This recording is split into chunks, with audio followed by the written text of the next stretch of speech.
Olá, a paz do Senhor Jesus.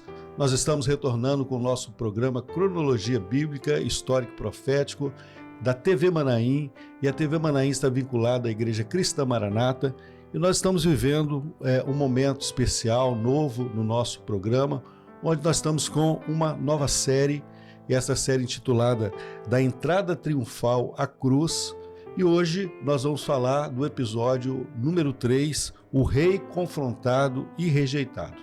Nós já vimos aí nos dois primeiros episódios todos os fatos cronológicos que ocorreram desde a entrada do Senhor Jesus em Jerusalém, e no final desta série nós vamos ver ali a crucificação e a ressurreição do Senhor. Comigo aqui no estúdio está o pastor Roberto Pedra. A paz do Senhor, pastor, seja bem-vindo. A paz do Senhor, pastor Alex, a paz do Senhor a todos.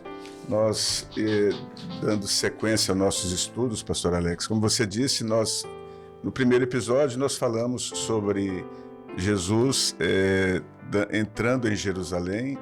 Na sequência, no segundo episódio, nós falamos sobre Jesus purifica o templo, né? Ali onde o templo havia sido substituído, o seu objetivo central, que era de adoração a Deus, e ele ali expulsa os cambiadores. E na sequência, quando Jesus expulsa e ele é questionado, porque quem deu a ele a autoridade, né, para que fizesse todas aquelas coisas. Então esse agora é onde nós vamos entrar nesse episódio. Eu até gostaria que colocasse o primeiro slide, né, mostrando justamente sobre isso, a pergunta que os fariseus, as autoridades ali do templo fizeram a ele: quem te deu essa autoridade? Essa pergunta poderia ser até uma pergunta assim, dizer, mas eles estão bem intencionados em saber, mas na verdade não era. A pergunta que eles fazem a Jesus era a pergunta para tentar tirar dele justamente essa autoridade, para confundir e confrontá-lo, né? A pergunta que eles fazem para que eles pudessem compreender com que autoridade ele entrou em Jerusalém, com as pessoas proclamando Hosana, Hosana a ele, com que autoridade ele estava expulsando os cambiadores, limpando o templo, né? Mas eles, como religiosos, havia várias religiões na época que defendiam suas ideias, os saduceus, os fariseus, eles eram revestidos de autoridades religiosas.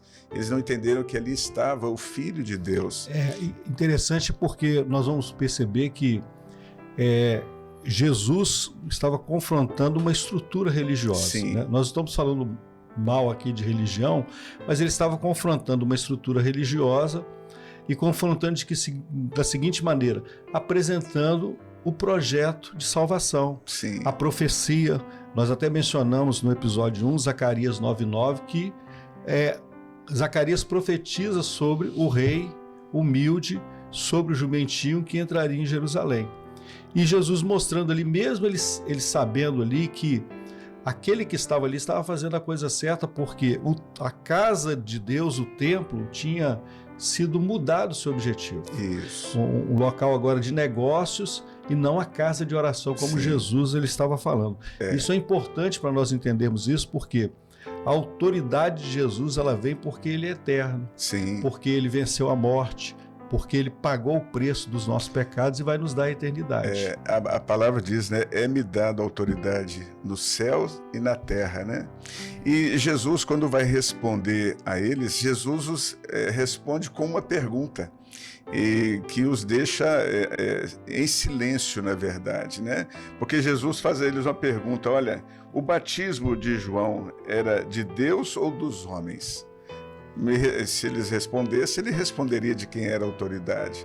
E eles entraram em conflito porque, se eles respondessem que o batismo de João era de Deus, Jesus responderia, né? Não, mas por que vocês não creram?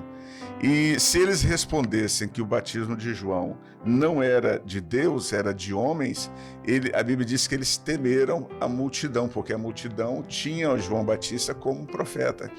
E eles, para não se comprometerem, eles não quiseram reconhecer que era de João Batista, era de Deus, e não quiseram negar ali. Eles preferiram dizer, olha, não sabemos. E Jesus, então, a resposta de Jesus, eu também não vos direi de qual autoridade que eu tenho. Então, a posição daqueles homens ali foi de não assumirem uma definição, de não tomarem uma decisão. E Jesus não lhes respondeu. E é interessante que, na sequência, eu gostaria de colocar o tópico 2, que diz assim, dizer não e obedecer. Porque Jesus agora, na sequência, ele fala a respeito de uma parábola, a respeito de um pai e 2 filhos, né? O texto ali em Mateus 21, 29, né? De 28 a 32, Lucas 7, de 29 a 30, e também tem um apontamento ali em Ezequiel 18, de 21 a 23, mas é interessante porque o Senhor Jesus fala de uma parábola, o pai chama o primeiro filho e o ordena que ele vá para a vinha trabalhar, né? E é interessante para você que nos assiste, quando nós falamos de vinha, nós falamos de um projeto dirigido pelo Espírito Santo, né? A vinha, ela vai produzir as uvas. Sim. E da uva você tem o suco da uva, o vinho, que é tipo da operação do Espírito Santo na vida do homem. E Jesus, ele conta essa parábola e diz assim, olha, o primeiro filho, ele diz não, que ele não iria. E aí o segundo filho, o pai chama o segundo filho e esse disse que iria, mas passa-se o tempo e ele não vai. Então ele diz sim e não vai, não obedece. Mas o primeiro filho diz não, mas passa-se o tempo, ele acaba sendo convencido e ele vai para a vinha. E Jesus, ele pergunta para os religiosos, né, quem agradou ao pai ali? E eles respondem de pronto, ó, foi o primeiro filho. Ele disse não a princípio, mas ele foi convencido. Isso é interessante para nós porque mostra que a experiência de salvação, ela não pode ser algo aparente. Sim. Você vai a um culto, você tem uma experiência através da palavra, você diz sim para Jesus, né? Você aceita o Senhor às vezes externamente, mas você não vai para a vinha, você não vive uma experiência profunda com o Espírito Santo, né? Mas ao contrário, o primeiro, ele rejeitou de início, mas ele foi convencido, né? Fala da operação do Espírito Santo na vida do homem, e esse é que agrada ao Pai, esse que agrada ao Senhor, porque através desse convencimento, dessa mudança, ele vai viver essa experiência. Houve um arrependimento, né? Ele se arrependeu de ter negado a palavra do Pai e fez a vontade do Pai. Você citou aí a respeito da vinha, porque logo em seguida Jesus também traz uma outra parábola, que é o próximo quadro, falando sobre a parábola dos lavradores maus. Porque ele fala do proprietário que tinha a vinha, plantou a vinha, cercou a vinha, colocou nela, construiu um lagar, levantou uma torre, deixou tudo preparado, né? E a Bíblia diz que ele arrendou aquela vinha aos lavradores. E no tempo da colheita, a Bíblia diz que ele mandou os seus servos que fossem ali colher os frutos, aquilo que era de direito, aquilo que era a sua parte, né? Mas isso era a parábola, né? E diz que, mas quando eles receberam os servos, os maltrataram, alguns matou, ele enviou novos servos, eles agiram da mesma forma. Foi quando então agora o proprietário, ele manda o seu próprio filho, dizendo, né, que esse é meu filho, eles vão respeitá-lo. Mas quando eles recebem o filho, eles dizem, olha, ele é o herdeiro, vamos matá-lo e a herança será nossa. Jesus traz essa parábola dando sequência a esse ensino, né? Porque assim como o proprietário da vinha preparou tudo, Deus no seu projeto, ele deixou tudo preparado, o plano da salvação.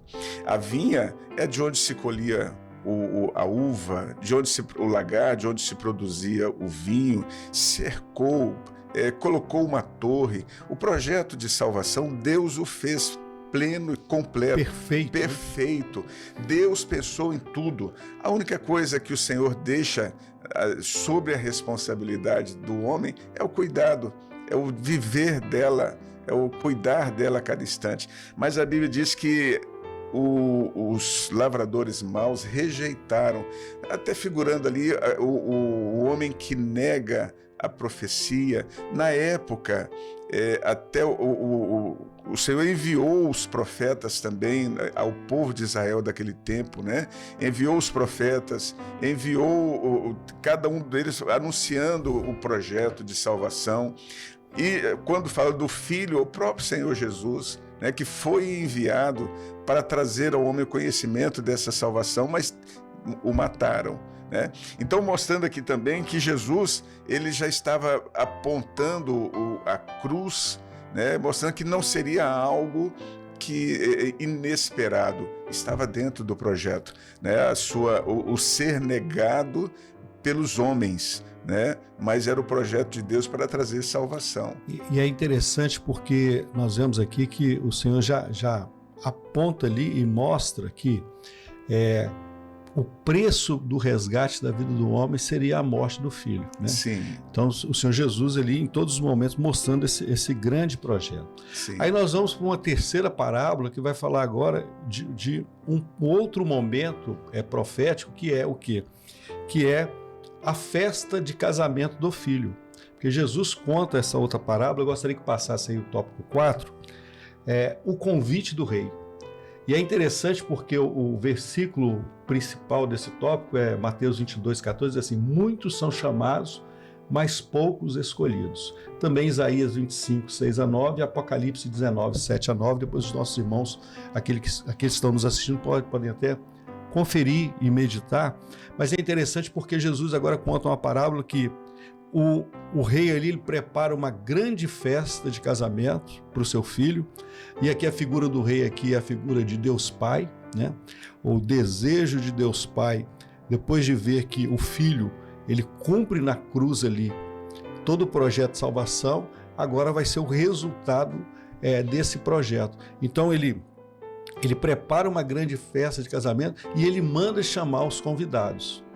Interessante, Jesus ele vai contando que nessa parábola os convidados vão dando desculpas para não ir. Olha, eu não posso, eu não devo ir, eu não vou.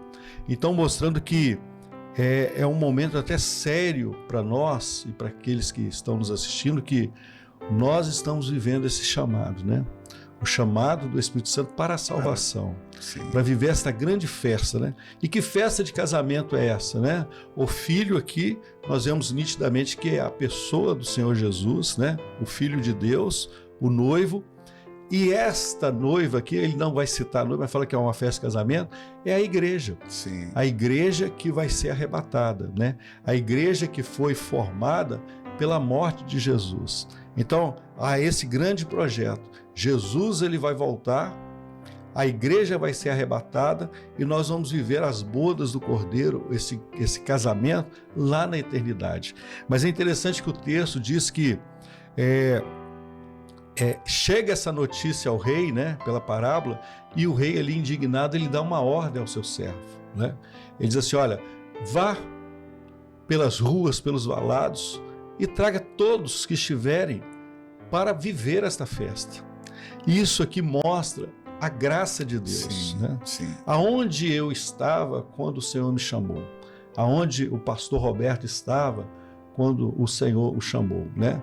Às vezes nas ruas, nos valados, nos locais mais difíceis, muitos, às vezes no fundo do poço, vivendo momentos difíceis, terríveis, vagando pelo mundo, sem uma direção. Mas aí o servo é enviado, né? Que fala aqui da pessoa do Espírito Santo, para anunciar que há uma festa que vai ser realizada. Sim. A grande festa da salvação. E esses são levados, né? E é interessante que há outros trechos assim, ó, forçai-os a entrar nesta festa, né? Então é a grande preocupação do Senhor, e que eu, o pastor Roberto, cada um de nós, a você que está nos assistindo, que possa participar desta grande festa de salvação.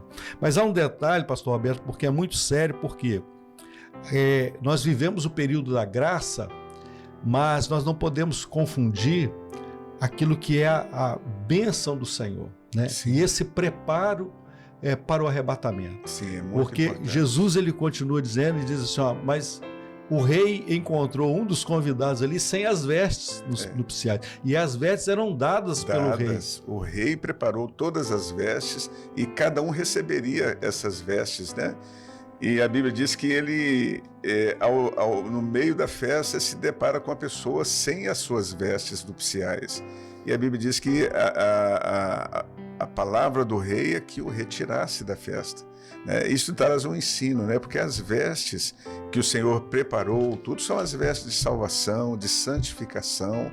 Né? Então, para estar nessa festa, é necessário que se revista do poder de Deus. Né?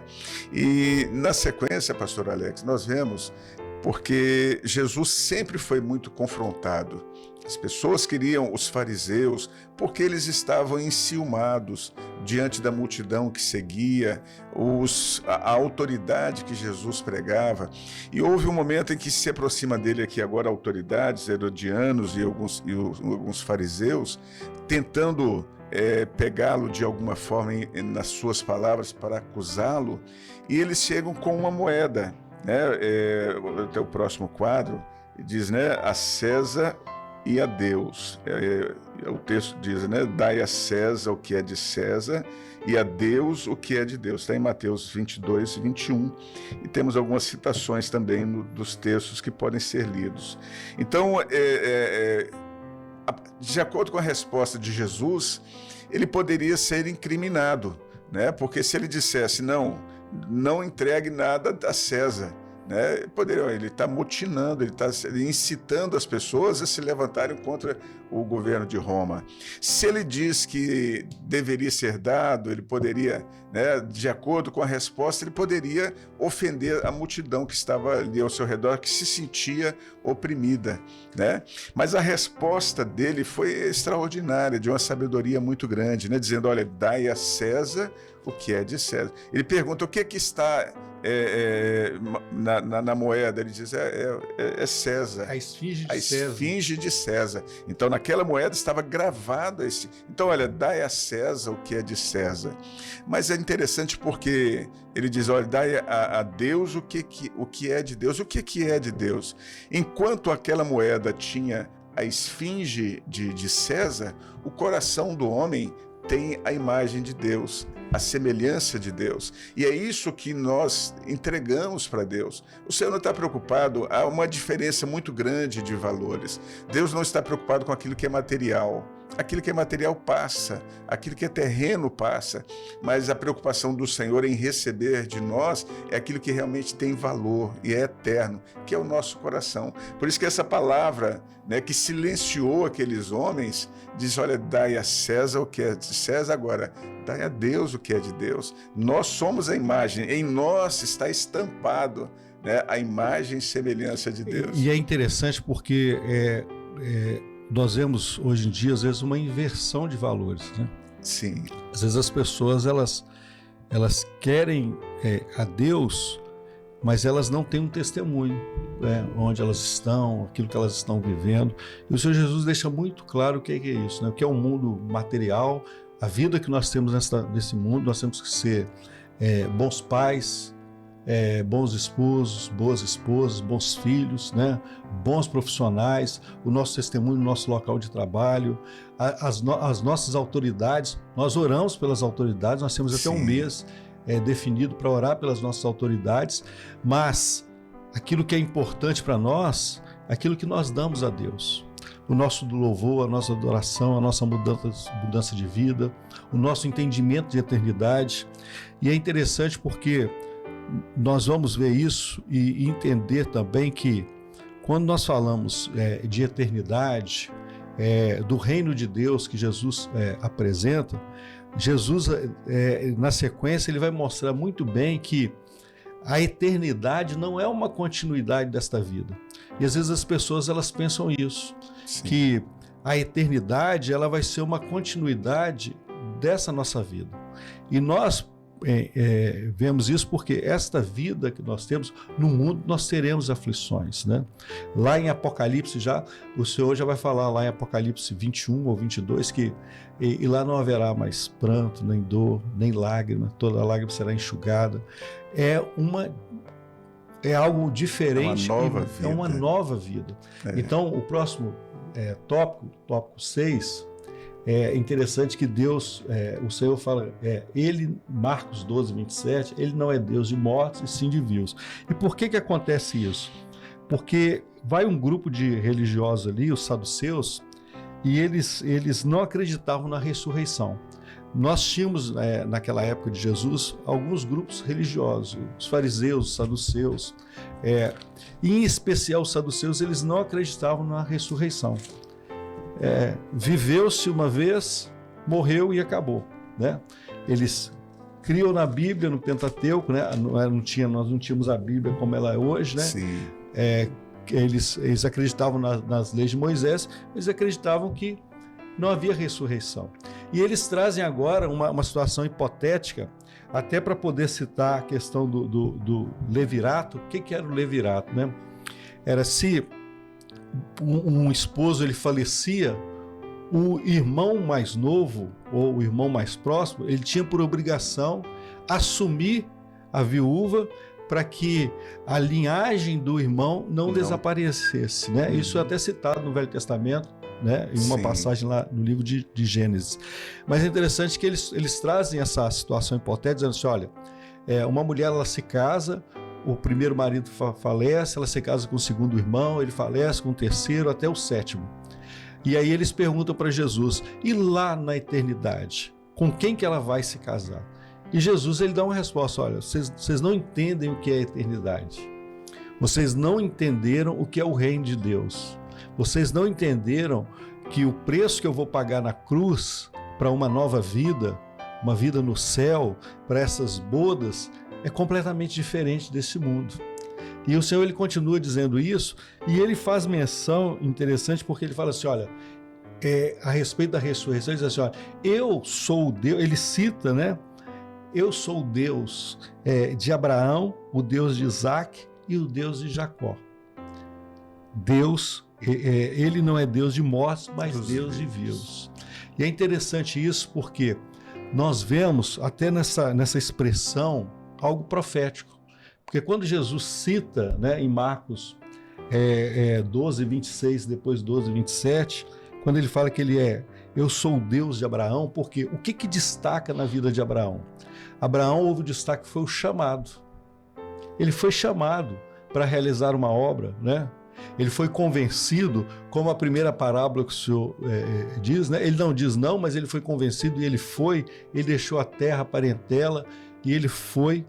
E interessante que eu não sou Deus, eu sou o Deus de Abraão, o Abraão, aquele que foi chamado, Deus de Isaac.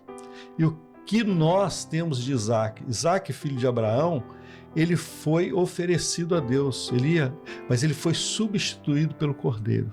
E fala aqui também daquele que vive a experiência do filho que foi morto no nosso lugar, né? Jesus, ele morreu para nos dar vida e abundância, e ele morreu para trocar de lugar conosco, porque o juízo do pecado estava sobre as nossas vidas.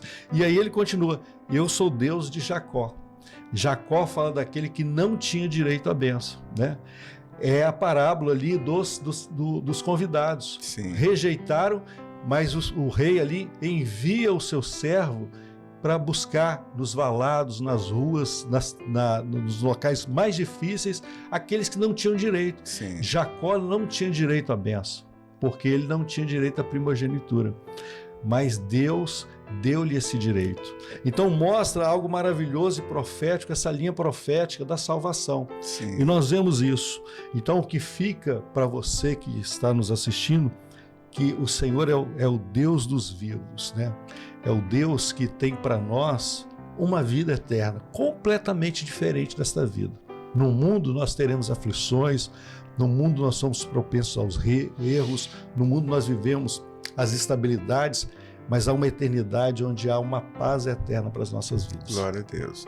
E a palavra do Senhor diz assim, né? E a todos quantos o receberam, deu-lhes o poder de serem feitos filhos de Deus, mesmo que não sejamos merecedores, mas quando recebemos a Jesus, ele nos torna filhos, né?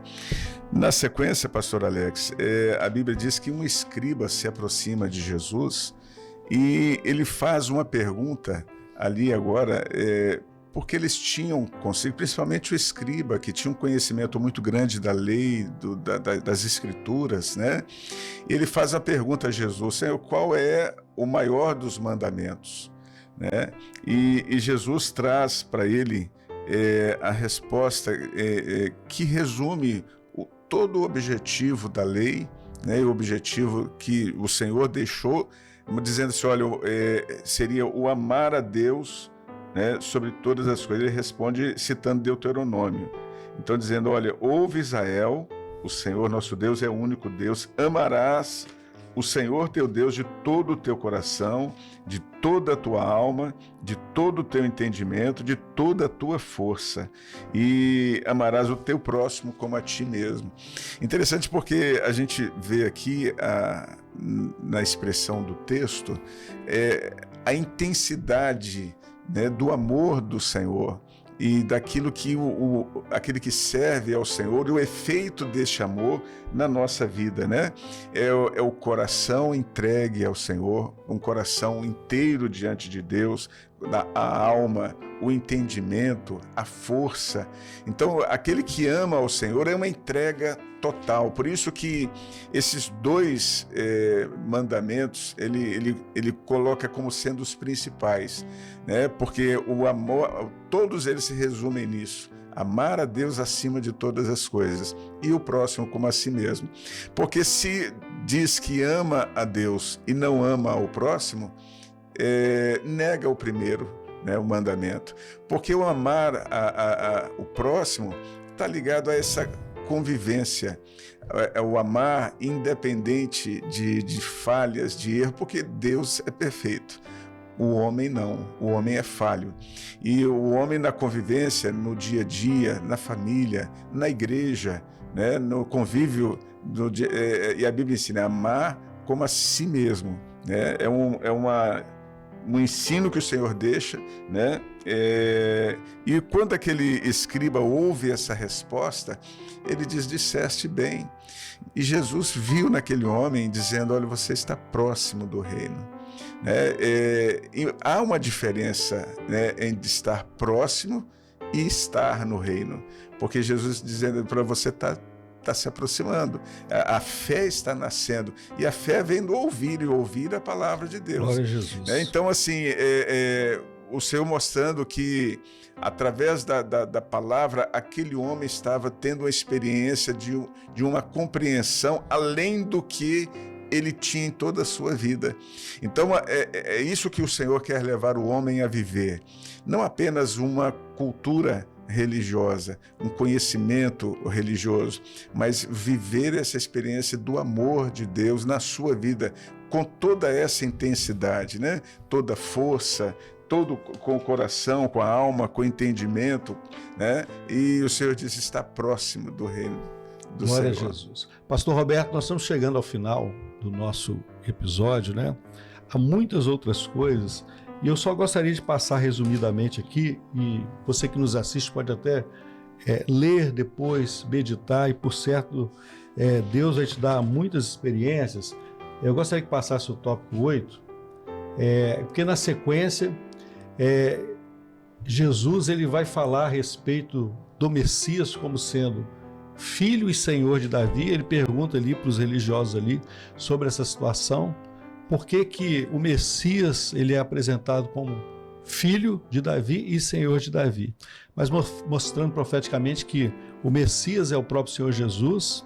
Ele vai ser filho de Davi porque era uma profecia que ele viria da linhagem de Davi, mas ele é senhor de Davi porque ele é de eternidade, a eternidade ele é Deus, ele é antes de Davi, né? Então esse é um tópico importante.